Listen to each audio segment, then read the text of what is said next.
자, 그럼 2부를 시작해 보도록 하겠습니다. 이제 다음 주제로 넘어갈게요. 이제 1부에서는 우리가 너무 우울했어요. 네네, 근데 우울하죠. 2부에서는 좀 밝은 미래가 펼쳐질지 좀 기대하면서 유프로님께 좀 특별히 좀 밝고 긍정적인 얘기 좀 해달라는 부탁을 하면서 좋을 일이 있습니까? 가계부채 이야기에. 아니 뭐 대안이라도 나오면 조금 뭐 이렇게 위안이라도 받잖아요. 네네. 그 신문 보도를 보면 가계부채가 위험한지 아닌지에 대해서 이야기를 하잖아요. 그러니까 가계부채가 위험하다는 말이 경제학적으로는 무슨 말인지 제가 잘 이해가 안 돼요. 대체 가계부채가 위험해지면 뭐가 어떻게 된다는 건지, 그리고 저소득 계층에게는 빚이 많은 현실이 이미 위험해진 상황인데 그럼 어떻게 하라는 건지 좀 얘기를 좀 유프로님께서 좀 잘 풀어주시면 좋을 것 같아요. 예, 저도 신문을 이렇게 보면서 가계부채가 위험하다 네. 이렇게 이야기하는 대체 어떤 관점에서 어떤 기준을 가지고 이야기하는지 이제 이렇게 의심을 가진 적이 있거든요. 네. 근데 기본적으로는 그런 겁니다. 가계부채 문제가 금융위기를 가져올 가능성이 있느냐 이렇게 묻는 거거든요. 그러니까 IMF 구제금융을 받았던 1997년 위기나 네. 2008년, 2007년 미국 그 서브프라임 위기와 네. 네. 같은 위기가 올 가능성이 있느냐 없느냐가 이제 위험하다. 일반적으로 말하는 위험의 기준인 거죠. 네. 이제 왜 그렇게 되는가 하면은 은행은 예금을 받아서 대출을 해주잖아요. 네. 근데 대출을 해줬는데 그 사람들이 빚을 갚지를 않으면 예금주한테 돈을 돌려주지를 못하지 않습니까? 그렇죠. 네. 그러면 그게 부도거든요. 은행 부도가 나는 거거든요. 네. 은행 파산이 일어나게 됩니다. 그래서 지금 현재 가계대출이 많고 경제가 침체된 상황이기 때문에 가계가 소득이 제대로 보존이 안 돼서 대출을 갚지 못하면 네. 은행이 파산할 위험이 없는가? 근데 은행 파산은 쉽게 용인할 수가 없거든요. 그렇죠. 경제의 기관 산업 같은 역할을 하기 때문에 네. 그러면 정부가 공적 자금을 넣어야 됩니다. 네. 네. 정부는 뭐로 넣겠습니까? 세금을 가지고 넣게 되는 거죠. 예. 아니면 정부도 빚을 내서 공적 자금을 넣는 거죠. 네. 그러면은 정부 부채가 너무 많아져 가지고 재정 위기가 올 수 있는 겁니다. 그래서 지금 현재 가계부채가 위험 수준이냐라고 묻는 것은 네. 가계부채가 증가해서 은행이 부실이 되고 그 부실이 돼서 파산을 하게 되면 정부가 재정을 넣어야 되고 네. 그래서 정부가 재정 위기에 빠지는 그런 흐름의 순홍에 들어갈 가능성이 있는가 없는가를 묻는 게 이제 위험해지는가 하는 이야기인 거죠. 아, 그렇구나. 저는 가계부채 위험하다고 하면은 그냥 가계부채를 지은 우리 그냥 저소득층이 위험한가 뭐 이 선에서만 생각했었는데 이게 국가적인 위기나 이런 걸로 넘어가기도 하네요. 공부 많이 하신 분들은 그런 것도 고민하시나 봐요. 예, 그런 것도 고민하시네. 참나. 네, 고민을 많이 하시네요, 그분들. 네네. 네. 그러면은 현재 가계부채는 위험 수준인가요? 그래서 이제 또 가계부채를 다른 관점에서도 접근할 수가 있는 거 아니겠습니까? 네. 일단은 이제 금융위기를 가져올 정도의 상황인가 하는 데 대해서 답을 한다면은 네. 그럴 정도의 상황은 아직은 아니다. 라는 생각이 들고요. 네. 그리고 아까 말씀하신 대로 우리는 서민 생계 입장에서도 가계부채를 볼 수가 있거든요. 네. 그런데 서민 생계는 높은 가계부채 부담 때문에 네. 생활을 이어가기가 힘든 가계들이 속출하고 있다. 이거는 이미 위기 상황이 전개되고 있다라고 말씀드릴 수가 있겠어요. 아, 그러면 예전처럼 IMF 구제금융을 다시 받는다거나 뭐 이런 일들은 가능성이 아직 없다는 말씀이신가요? 뭐 미래를 어떻게 알겠어요? 뭐 그때도 뭐 2007년도에도 뭐 그런 일이 난다고 누가 본 것도 아닌데 뭐 하기사. 뭐 단언하기는 어렵습니다만 네네. 뭐 관련 통계를 보면 금융위기 초래할 상황은 좀 아닌 것 같다는 느낌이 이제 많은 사람들이 갖고 있고요. 예, 가계대출이 이제 집중적으로 막 파산을 해야 되잖아요. 네. 그래야 은행이 부실화되는 건데. 그거는 이제 가계가 실제로 얼마나 갚을 능력이 있는가, 빚을 갚을 상환 능력이 어느 정도 되는가, 이걸 이제 평가해 보면 되는데 네. 가계의 상환 여력은 이제 현재의 소득과 네. 부채 상환을 위해서 처분할 수 있는 금융자산, 네. 그럼 실물자산 이런 걸 이제 판단해 보면 알 수가 있는 거죠. 네. 그래서 이제 2016년에 가계금융복지조사한 걸 이제 통계를 보니까 가구당 부채 잔액은 실물자산과 금융자산에 대비해 보니까 네. 아직도 부채 잔액이 굉장히 낮더라. 아. 쉽게 말해서 이제 실물 자산이나 금융 자산을 처분하면 네. 가계 부채를 어느 정도 갚더라. 갚을 수 네, 있다. 수치를 보니까 네. 실물 자산에 대비해서 이 가계 부채 대비 비율이 한 45%선 요 정도라 이거예요. 그러니까 빚의 한 반 정도는 갚을 수가 있다. 네네. 가게가 소유하고 있는 금융자산이나 실물자산을 처분했을 때. 그러니까 부채를 진 사람들의 뭐 생활하고는 상관없이 여하튼 뭐 은행이 손해 볼 일은 없다 이렇게 이해해도 되는 그 정도 거예요. 갚는다는 얘기죠. 네네. 네. 그리고 이제 소득 분위별 부채 점유율을 보면 아까 제가 한번 얘기했던 건데 네. 소득 5분위 계층의 가계 대출이 제일 많아요. 그렇구나. 네. 아까 그 사람들의 가계 대출이 쭉 늘었다 그랬죠, 제가. 네네. 47.2%예요. 그리고 4분위 계층 23%예요. 아무래도 이분들이 금액도 많겠죠. 아무래도 그러네요. 대출을 받더라도 크게 대출 받을 그렇죠. 거고요. 예. 네. 이 소득 수준이 높은 두 계층이 전체 부채의 70%예요. 그러니까 이 계층은 좀 부채 상환에 큰 어려움이 없다. 이렇게 이제 볼 수 있을 것 같고요. 네네. 뭐 1분이나 2분위 계층의 빚은 이제 당사자들인데 굉장히 고통스럽지만 경제 전체로 보면은 적은 비율이므로 네. 금융 전체 파산으로 갈 가능성은 크지 않다. 그 사람들은 죽겠지만 경제 전체의 파산은 이어지지 않는다. 그런 의미에서 경제 전체의 위험도 이거는 별로 높지 않다. 이렇게 이제 경제학자들이 얘기를 하는 거죠. 그렇군요. 우리가 보통 이제 가계부채하면 네. 그 생계형 대출로 어려움을 겪는 사람을 이미지상으로는 많이 떠올리지 않습니까? 예, 저는 그게 전부인 줄 알았어요. 그런데 실제적으로 방송하면서. 돈의 비중은 네네. 아파트 사는 데 많이 들어가 있습니다. 그렇죠. 아 그렇구나. 예. 그러면은 가계대출 많은 부분은 고소득층이 빌린 돈이라는 말이네요. 그렇죠. 70%가 4분위, 5분위. 그리고 이거는 주로 뭐 생계형 뭐 이런 건 아니고 그렇죠. 주택담보대출과 관련되어 있을 것 그렇죠. 같고. 그게 그리고 많죠. 그러면 어쨌든 가계부채가 금융권을 위기에 빠뜨릴 정도는 아니라는 얘기라고 해석해도 될까요? 지금 통계적 수치로는 그렇게 말씀드릴 수가 있고요. 네. 근데 또 금융권의 안정성은 그 상환 능력에만 달려 있는 건 아니거든요.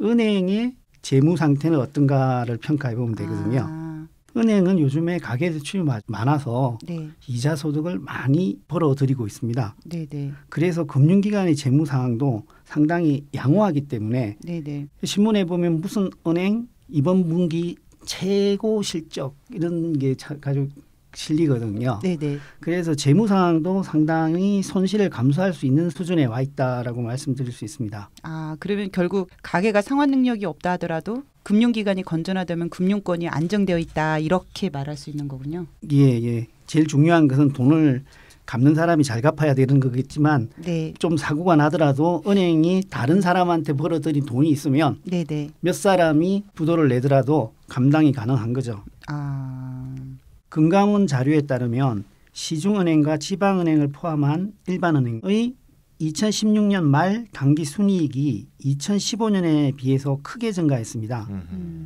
일반은행의 가계 대출 연체율도 대출을 갚지 못하는 그 비율도 네, 네. 가계부채가 증가하는데도 불구하고 2013년 이후부터는 계속 하락하는 추세에 있습니다. 그리고 은행의 자기자본 비율이라고 하는 게 있는데요. 네.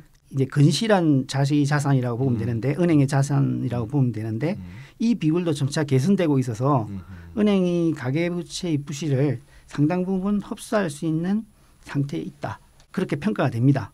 아니 지금 제가 말씀드리니까 이해가 안 가는데 이제 왜 가계 입장에서는 이제 소득이 줄잖아요. 그리고 이제 대출은 많이 받았고요.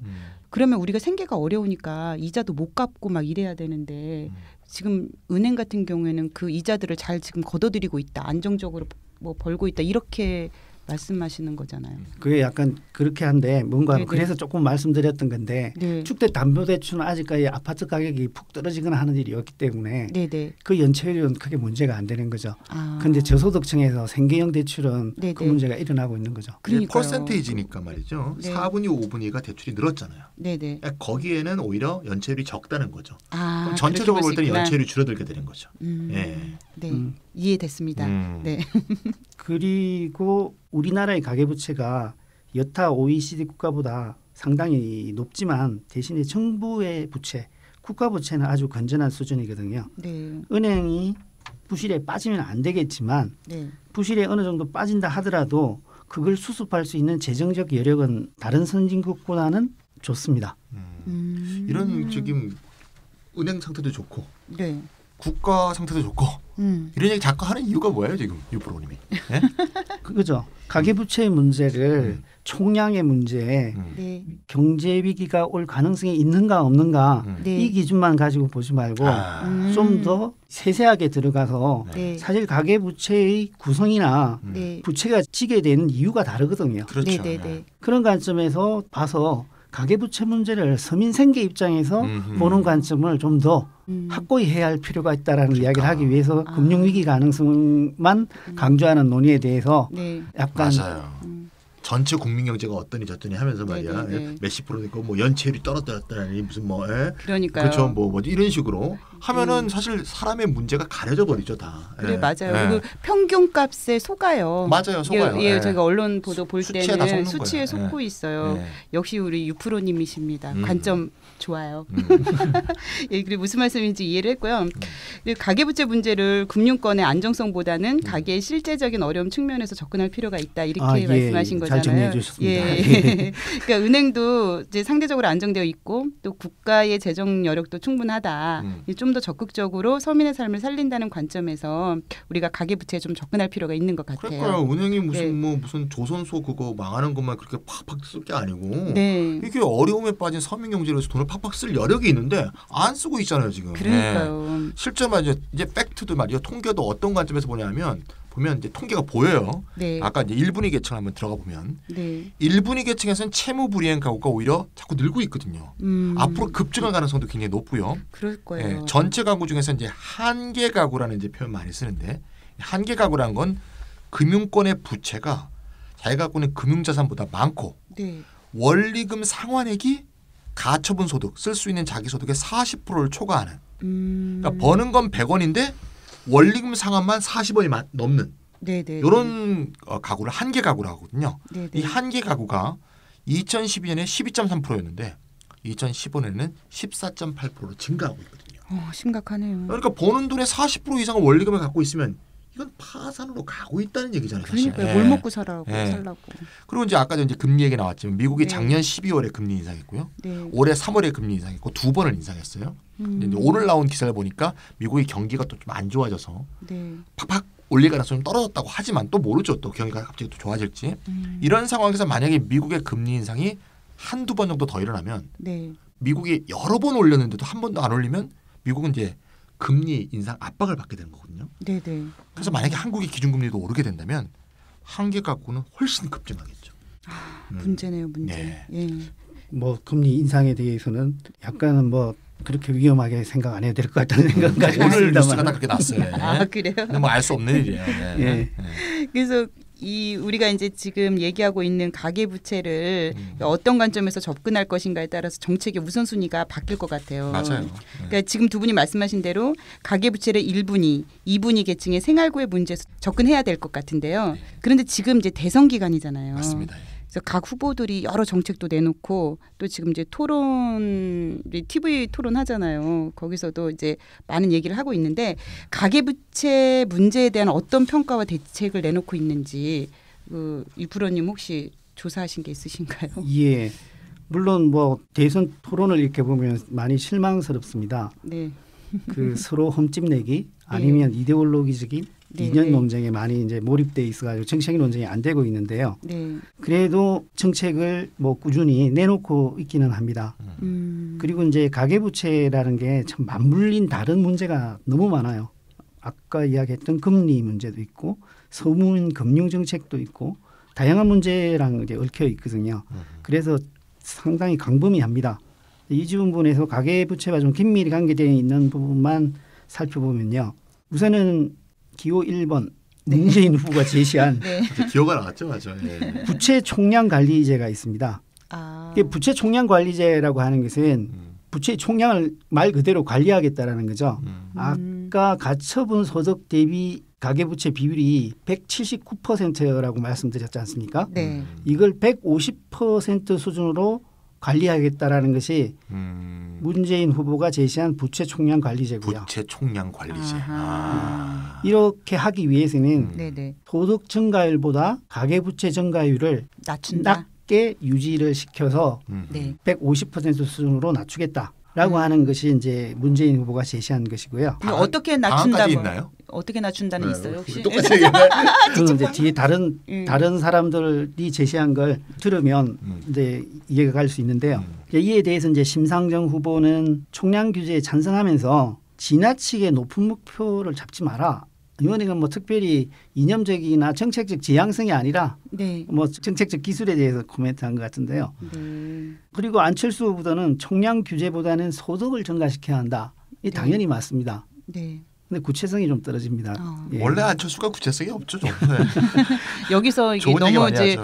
대통령 후보자들 선호에 대해서 우리가 죄송합니다. 네, 우리 비판을 받겠네. 우리 홍준표 후보. 네, 우리 홍준표. 예, 경남 아닙니까? 경남 쪽. 아이고 참. 아이고 진짜. 네, 말씀하세요. 소득 정대나 총량 규제에 대해서는 네. 언급을 하지 않고 네. LTV, 네. DTI 아까 나왔던 네네. 그것을 조정해서 부채 증가 속도를 늦추겠다라는 것을 기본 기조로 삼고 있습니다.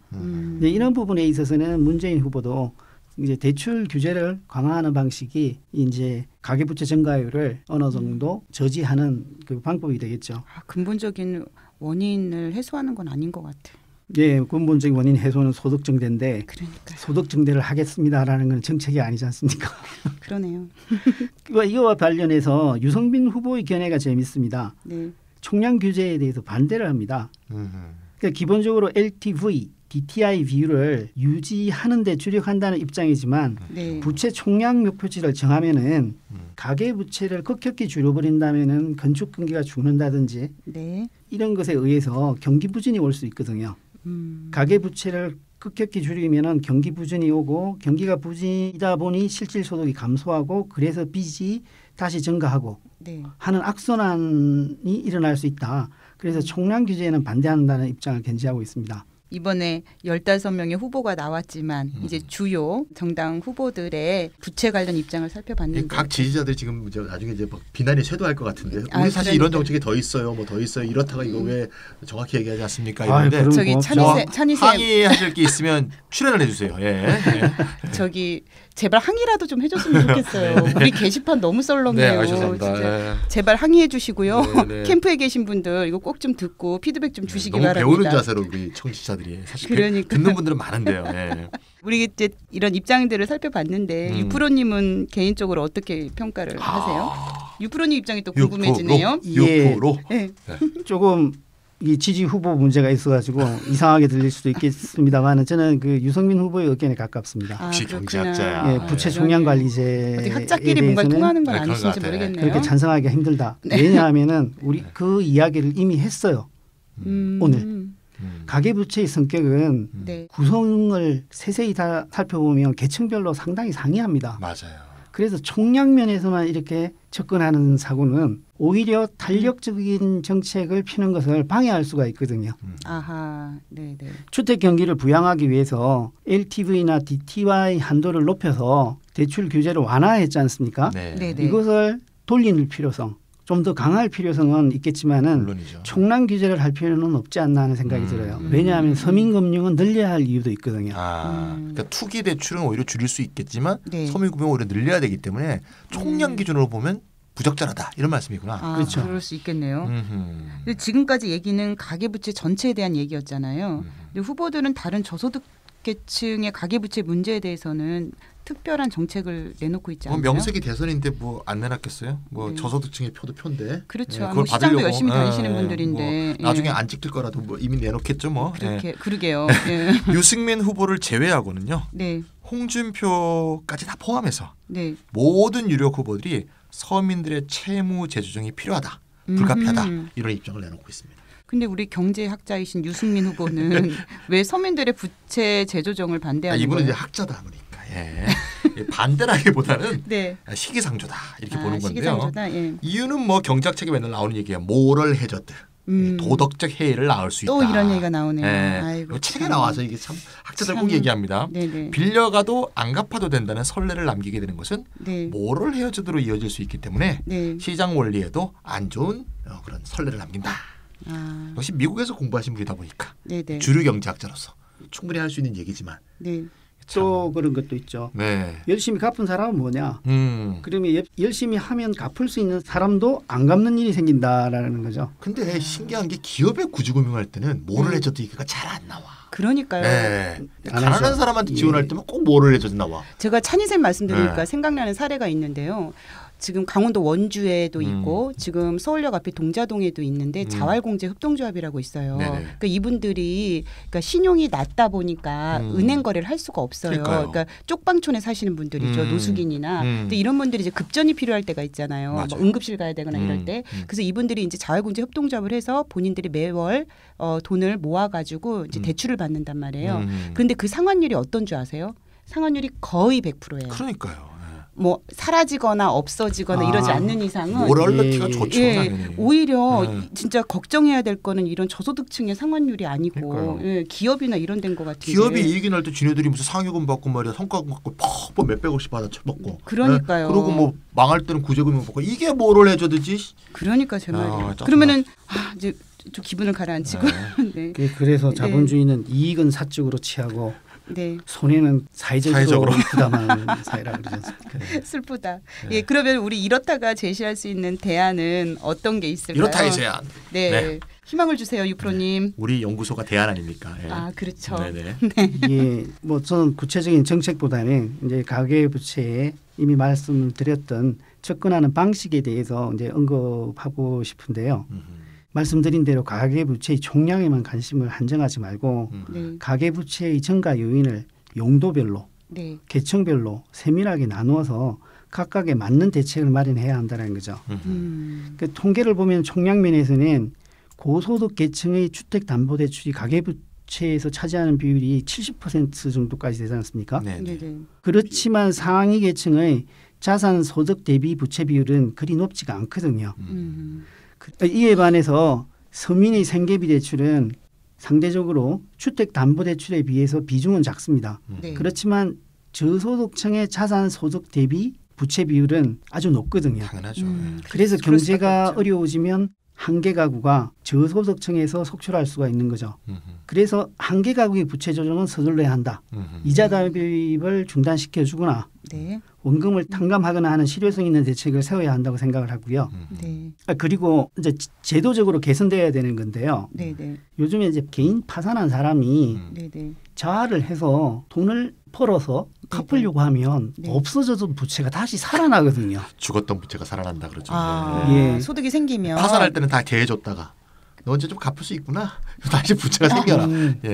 신용카드를 대출 카드론을 5년 이상 안 갖고 있으면 부채가 사라지거든요. 그래요? 근데 5년 안에 돈을 내버리면 한 번이라도 갚아버리면 그 부채가 죽었던 살아나요. 어머나, 뭐 이상한 정책이 있네요. 그래서 이런 개인 파산 제도 같은 경우도 아주 정교하게 손을 봐야 한다 이렇게 생각을 합니다. 그렇구나. 정책적인 연구가 좀 많이 필요할 것 같습니다. 되게 디테일하고 세심하게 봐야 될 것 같아요. 근데 그렇게 관심을 갖고 봐주셔야 될 텐데. 그러니까요. 경제에 미치는 영향이 적다는 이유만으로 사람을 생각 안 하고 대충 하면 안 되는데 말이죠. 오히려 유프로님한테 죄송하지만 경제학자들이 정책을 너무 주물러서 그런 거 아닐까 이런 생각도 좀 들어요. 맞아요. 그러니까 현실을 서민의 현실을 모르는. 저한테 왜 그렇게 날카롭게 저쪽을 쳐다보는 거예요? 유프로님이 경제학자시니까. 박근혜 정부에 무슨 충성한 것도 아닌데. 왜 유프로님을 왜 안 데리고 가냐 이거죠. 그렇죠. 정보도 좀 이렇다고 바빠가지고. 저도 뭐 이 유프로님하고 생각이 같고요. 방안을 좀 덧붙이면 말이죠. 뭐 제일 중요한 거 소득 기반을 형성하는 게 제일 중요하다. 늘 얘기하지만 또 하나 더 얘기하면 서민 금융제도를 좀 확충해야 되지 않을까. 같이 해야 된다고 보고요. 뭐 저소득층의 부채란 건 결국 생활고로 인한 거니까. 현재 우리가 기초생활수급자 제도가 있지 않습니까? 그렇죠. 선정 기준이 정말 까다롭잖아요. 거의 뭐 극빈자여지만 받고 뭐 여러 참 너무 적죠. 이걸 좀 범위를 확대해야 되겠고 선정 기준도 좀 완화해야 되겠고. 우선 이제 그 장애인 단체에서 주장하고 있는 부양 의무제만 폐지한다 하더라도 수급자들이 많이 늘어날 거예요. 맞습니다. 그리고 또 기초생활수급자들만 어려운 게 아니고 복지에서는 또 빠지는데 또 금융수혜에서도 빠지는 사실 그런 사실을 소외된 계층이 정말 많죠. 뭐 굳이 말하자면 뭐 중하층이 얼마나 많습니까? 그렇죠. 이런 이제 우리가 좀 더 근본적으로 우리 이렇다가 좀 누누이 강조하는 기본소득과 같은 국민적인 소득 기반 형성 방안이 정말 중요하다. 네, 맞습니다. 그래서 이게 골고루 이 문제를 해결할 수 있는 중요한 이제 소득 기반 형성 방안이 될 것 같고요. 네. 아까 이제 유프로님이 좋은 얘기를 했는데 총량 기준에서 보게 되면 오히려 진짜 대출이 필요한 서민금융이 오히려 위축될 수도 있다. 이런 아까 우려를 말씀하셨잖아요. 그렇죠. 그래서 이제 서민금융은 따로 떼어내서 네. 요거는 따로 또 정책적으로 오히려 육성을 해야 된다. 그러니까 서민금융이라는 게 사실 복지적 요소하고 금융적 요소가 사실 혼합되어 있는 금융과 복지의 교집합 영역이 아닌가 이런 생각이 들거든요. 그를 위해서 국가 부채도 별로 없고 재정 여력도 있으니까 재정을 좀 여기에 팍팍 좀 투자를 해서 좀 운영을 해야 된다고 보고요. 그래서 이제 서민의 이제 가계부채에 대한 해법은 이렇게 소득 정책하고 서민금융의 적절한 조화를 통해서 좀 해결해야 되지 않을까 이런 생각을 하게 됩니다. 제가 아직까지 경제학 교과서에서 이해 못하고 있는 부분이 저소득층이 이자가 높아요. 안 그래도 돈이 없어서 갚지는 못하겠는데 이자는 왜 더 높게 매기는지. 신용 등급이 낮죠. 네네 맞아요. 부자들은 싸게 돈을 빌릴 수가 있는데. 그러니까요. 뭐 그렇게 주장하는 이유는 알고 있는데 그게 늘 마음에 걸립니다. 이른바 리스크 관리라는 건데 참 열받죠. 열받아요. 네. 예, 두 분 말씀 잘 들었고요.